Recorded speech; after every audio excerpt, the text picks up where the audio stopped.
This is the Star News Brief. I'm Joely Regi. President William Ruto has secured a comfortable supermajority in the bicameral parliament following a political deal with opposition leader Raila Odinga.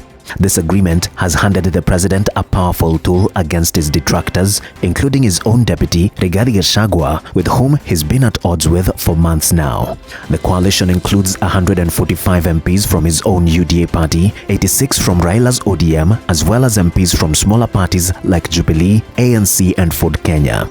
It's an arsenal Ruto can strategically deploy to deal with his political nemesis, Gachagua, with whom he's had a tumultuous relationship.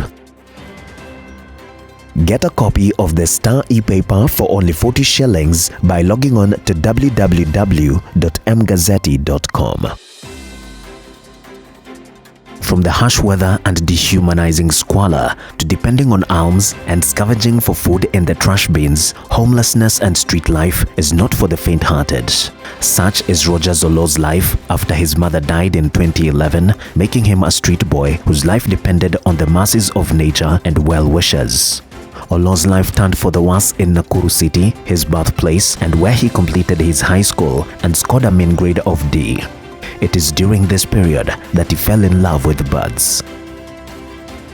In 1998, aged 45, George Njoroge was at the prime of his life. His video business was doing well, his 6 children living a relatively comfortable life, and his wife basking in it all. It quickly changed forever. The US embassy bombing struck, leaving him with a crushed testicle, broken pelvic, and years later, prostate cancer. His life was so changed that even with some measure of recovery, he's had to depend on constant dose of Viagra to keep matters at the home front alive. 2 major institutions have asked researchers and governments to prepare for the next pandemic. The World Health Organization and the Coalition for Epidemic Preparedness Innovations called for research into pathogens that can infect humans regardless of their perceived pandemic risk, as well as focusing on individual pathogens. The approach proposes using prototype pathogens as guides or pathfinders to develop the knowledge base for entire pathogen families. Tobacco smoking may be causing more deaths in Kenya than was previously thought. A new analysis suggests that between 2012 and 2021, at least 16.5% of all deaths among adults aged 35 and older in Kenya were attributable to smoking.